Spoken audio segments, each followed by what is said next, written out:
In this video, we're going to talk situational football and ways that you can practice your situations. That way, when you get to a game, there's no issues between you and your players of how you should react to each situation. All right, the first thing that we're going to look at is first down from an offensive standpoint. What is going to be your first series script or your first 10-play script? And a lot of coaches will get criticized because once they get off the script, their offense starts to tank and they can't move the football. So the way I like to think about the first down, first series script is, what do I want to accomplish, right? And a lot of times what I recommend is check what the defense is going to be doing to you from a motion standpoint, from a shift standpoint, from a formational standpoint. If you can find what you're going to get out of the static offense, because remember, they're reactionary to what you're doing. If you can put them in situations and see how they're reacting to motion, see if they're adjusting to shifts, can you gain a numbers advantage in the first 5 to 10 plays? Then you know moving forward how you can call your game. So this first series script, I recommend just be formational and shift and motion dominant, and then that way you can move on from there. Next, we're going to be looking at second and third down. Okay, how are you treating second down if you lose first down? So let's say you get no gain on first down, you have second and 10. How are you approaching it? Are you going to run the football or are you going to pass it? If you're backed up in your own territory, are you going to throw the football or are you going to try to get 2 run plays and punt it out? Like, where are you in situationally where you get second down and short, second down and medium, third and short, and where are you situationally going to be? So this is why we put it for the next bullet here. Looking at third and 1, third and short. Like, are you close enough to quarterback sneak it, or do you have to give it to your fullback to try to let him get 3 to 4 yards? All these situations come into play. And then when you start to build out your play sheet, you understand where I'm going to be at each of these situations. Fourth down, where am I going for it on the field? Is the 45-yard line kind of our area where we're going to go for it? Are we not going to sacrifice field position? This should all be in your fourth down situational guide of where you are with 4th and 1, of course, short, medium, and long if you do or have to go for it on 4th and long. Next, looking at the red zone area. So where are we in the high red area versus the low red area? So once you just get into the 20, 25-yard line, what's the offense look like in that situation? And of course, once we get into our low red where everything's more compressed, things have to be run quicker, routes have to be run quicker, and the ball has to come out a little bit harder and faster to these receivers. That way, obviously, the defense can't get to it. So thinking about situations of high red and low red. And then work in situations where you just have to spike the football, where it be a word you yell, spike, spike, spike, spike, spike, and they know they get in the same formation every time to spike the football, or they get in the formation that you just ran. That way there's no thinking or where to get to. Just repeat the formation, make sure everyone's on line of scrimmage, and then spike the football. Next is a swing play. If you just get a huge turnover, the crowd pops, it's in your favor, you want to try to bury the defense. So what's our shot play? What's our trick play? We call this a swing play. How are we going to swing the game in our favor when this happens? It's always good to have something in your holster when this big play pops. That way, you can bury the other team morally and to make sure that you're staying on top. Next, we're going to look at backed up. We're backed up on our own 1-yard line. Let's say a punt rolled all the way to the 1. What's that situation look like? Again, the 5-yard line, the 10-yard line. If we're backed up on the 1, are we trying to get a hard count to get them to jump? That way we can get a free 5 yards. Are we trying to run a quarterback sneak? Again, if we have all of our timeouts in the first half, could we just fake snap the football and then, call a timeout? That way we try to get them to jump, didn't work. Okay, let's regather ourselves and see what we can do to get out of the end zone here. Again, the main focus being we can't take a safety here. What's our offense look like when we're backed up on the 1, the 5, or the 10-yard line? 2-point plays, I always like to put these into our low red area. So as we're moving up from the high red to low red, and then we get closer to the goal line, we're going to practice 2 or 3 of our favorite 2-point plays that we know that we're going to run, that we love against this team. That way there's no question or hesitation during game day. Next, we'll talk about 2-minute offense. What does your 2-minute offense look like? Are you getting on the ball as fast as you possibly can? Are the sidelines hand signaling? Are you using boards? Do you have something to get your offense moving fast if you don't typically move fast? Obviously, if you move fast, it's going to be just like a normal day. But what's the urgency in our 2-minute drill? And this is something we practice religiously where when we catch the football, we're running the football to the referee. I don't want to flip the football to the referee. He starts to fumble it. He drops it. That's another 5 seconds wasted off the clock. So we want to make sure we get the football. If we catch it inbounds, we run to the referee, give it to him, get the ball spot, and then we're working the situation as chaotic as possible. If you're able to, I recommend pumping in crowd noise during your practice. That way they can feel the tension of the 2-minute offense.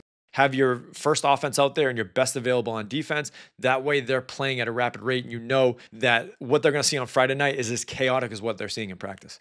Next, we're going to look at the 4-minute offense. Why is the 4-minute offense important?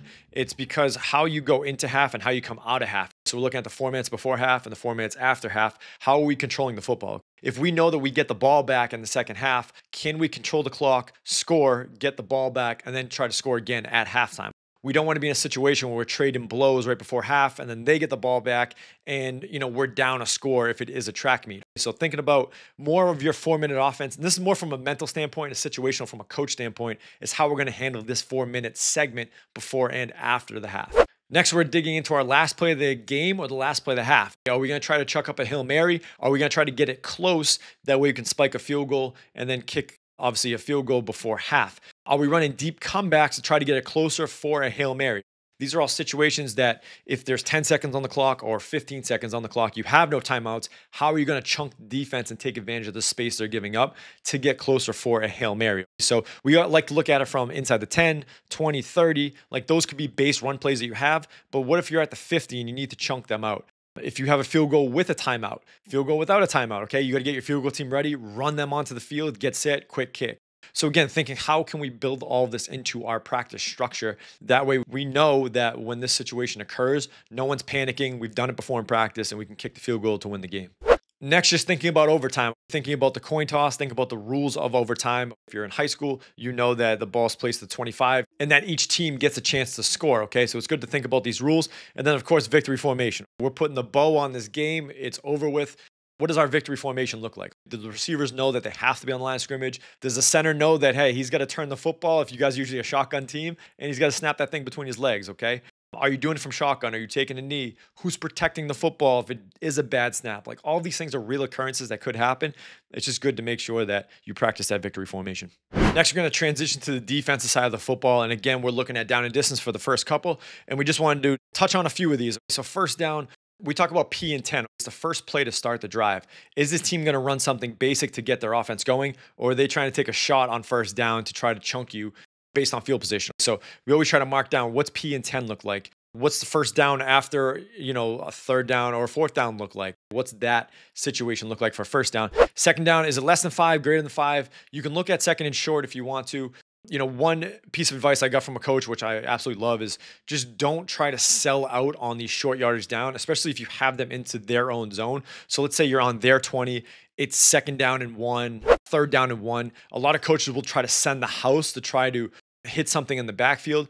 Last thing you want is to do a zero blitz. You get chunked for a good 50, 60 yards or maybe even a touchdown because you try to grab that 1 yard when they're backed up in their own 20. Sometimes you may just need to concede. Play your base defense. If they get the first down, to recess the chains on their 22-yard line. And again, you play football from there. So think defensively, think very situationally. What are they trying to do to us on certain downs? But also, too, where are they on the field position-wise that we can play our base defense? And I can feel confident if I'm a 3-down or 4-down team that I can just run something slanting to the inside to try to kill any quarterback sneaks. But I'm not giving up any chunk plays and getting them closer to the end zone. And then next, just looking at fourth down. What's the strategy at fourth down? If it's fourth and short, are they always running a quarterback sneak? Could we pack more guys in the middle there? If it's fourth and medium, fourth and long, when are they going for it on fourth down? Is the 45-yard line their mark of like they're always going to go for it on fourth down? Are they going to punt it? If it's more than 8, more than 9 yards, they're automatic punt. But if it's less than 5, they're automatic go. I mean, this is good also to work with your coaching staff to say like, hey, when is this fourth down going to be a punt versus it's going to be something that they try to go for and try to steal a first down from. The red zone area, like we talked about with the offense, same thing. When they get into the high red area versus the low red area, what are they trying to accomplish? How are they trying to ISO their best player, whether it be a wide receiver out by himself, or are they trying to put a situation where they're trying to get their running back behind a lot of blockers? To the field, to the boundary, again, we're looking at what's their red zone plan look like, and can we chunk out the 20 to 25 to the goal line and see what these collection of plays are? The swing play, like we just talked about on offense, again, after we turn the football over, a lot of offense will try to put the dagger in us. How can we tell our corners and safeties, hey, don't let anything get over the top of us. We're going to cap it in case they do try to run a trick play or something over the top. We can cancel that out. And these last three here, again, are just when you're backed up. Are you more cover zero heavy? Are you tipping anything off? Like, are you always cover zero when you get inside of the red area, or are you somewhere that, again, is going to play your base defense but condense everything so it's closer down? If you are backed up, let's say you have them backed up, okay, they're on their 1 yard line. You're teaching your guys to watch the football. That way you don't jump off sides, so don't give them a free 5 yards. Are you going to be hyper aggressive and try to get the safety? Are you going to be more casual and make them earn it and get down the field? 2-point plays are huge, right? So what's their 2-point plays? What do they go to? And then how can we stop it? And again, talking about the 4-minute offense, like how do we stop their 4-minute offense when they're trying to bleed the clock out? What's our strategy? If we do have timeouts, how do we want to use them to maybe stop the clock? That way we can give our offense a chance to get the ball back. Now we're talking about the 2-minute offense. And this is one of the things that when you're playing against a 2-minute offense, some things to think about, right? We want to keep them in bounds at all costs.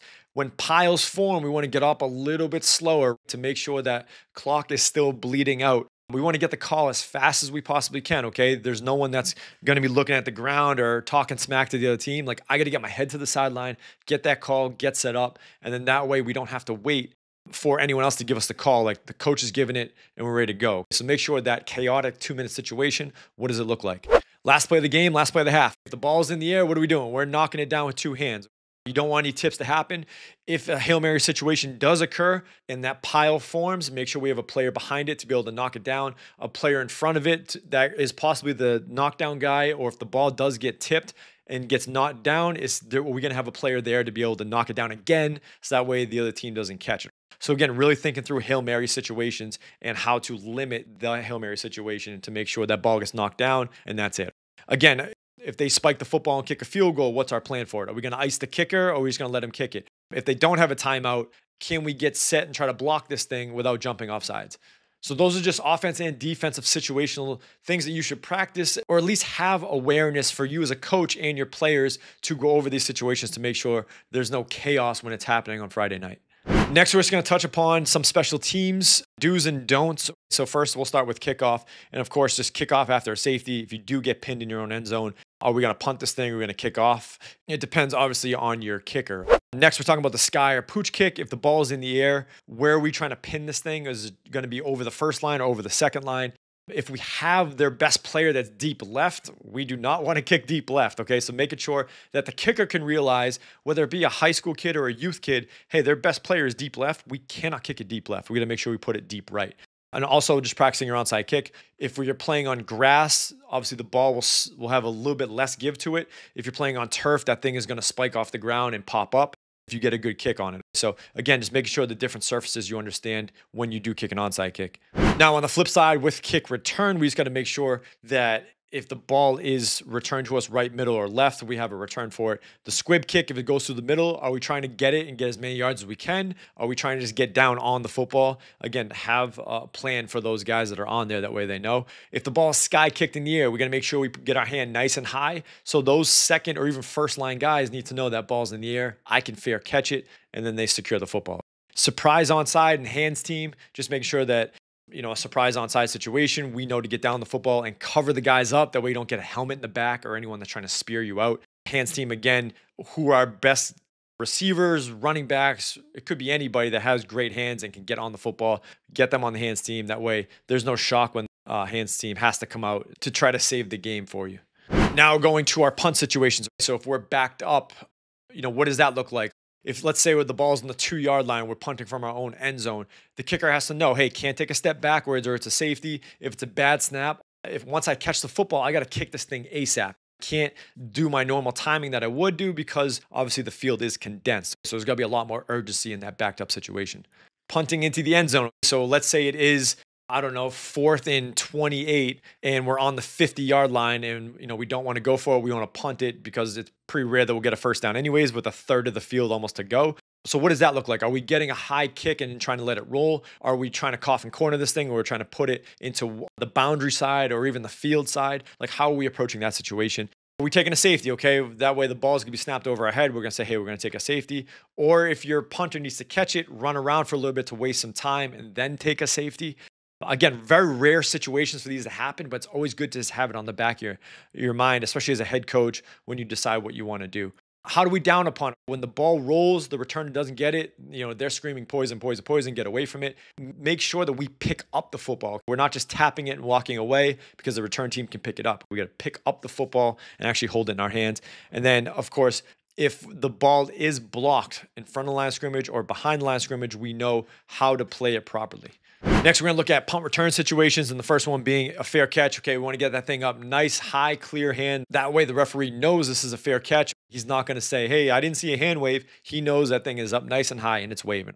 Next thing is if the team is punting, let's say on our 45, again, long situation, 4th and 20, whatever it is, and they're going to be punting into our zone. We know that our heels are on the 10-yard line. If that ball goes over our head, we're letting it go. If we can fair catch it, let's fair catch it, okay? But there's a cliff behind us on the 10-yard line. We're not going to take a step backwards. Next, if the punt team does kick it and it does hit one of their guys, does the returner know that he can pick the football up and run with it? It's one of those rules that once it touches the punt team, it is then illegal touching. So then obviously the returner can pick it up with no repercussions. So does your returner know that? And can he be aggressive if that does happen? And then of course, if the punt does get blocked, if it's past the line of scrimmage, it's treated like a punt. If it's behind the line of scrimmage, it's treated like a fumble. So it's good to know those two. Usually when it's behind the line of scrimmage, we just try to scoop and score it or get on it. If it's past the line of scrimmage, we're yelling poison, poison, or whatever your word is, Peter, Peter, Peter, to get away from the football and just let it roll because we're not gonna be able to get a decent return off of it. Next, we're talking PAT and field goal. If there's a bad snap or a bad hold, are we yelling fire, fire, fire, and then everyone's getting out? Do we have a set play where if we get a bad snap, what's happening next? Okay, are we going to try to kick this thing anyways, and the kicker has to delay himself? It's always good to go over these situations because they do occur in the game, especially if you're at the youth or high school level, it may occur. Next, we're going to talk about covering up a missed field goal. If you're kicking a 50-yard field goal or a 40-yard field goal because your kicker has a really good leg, well, there may be a player standing under the goalpost that's going to catch this thing. Do we know that, hey, we got to treat this thing like a punt and go cover it up if he does catch it? Next, we got to talk about if it's blocked in front of the line of scrimmage or behind the line of scrimmage, okay? Behind the line of scrimmage, it could be treated like a fumble. And then in front, it is treated like a punt. We just want to let it go and let it roll if it does get blocked and rolls forward. We don't want to be the one that touches it because then they can pick it up. So again, it's good to know those rules and cover those rules. That way you don't get caught in a situation where your player touches the ball after it rolls over and then the field goal team jumps on it and it's just a mess from there.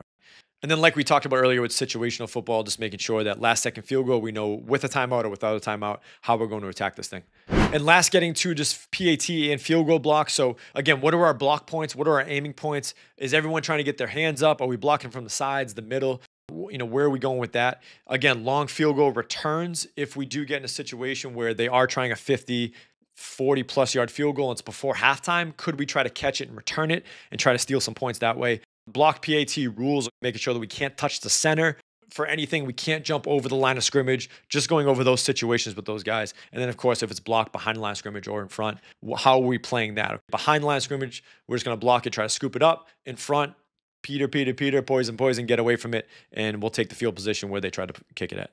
If you like learning about these situations, you can check out vIQtory Pro, which is our membership that has this document as well as much, much more inside of it. We'll leave that link in the description below as well as the first comment. We do recommend you check out this video next. Thanks for watching. We'll see you next time.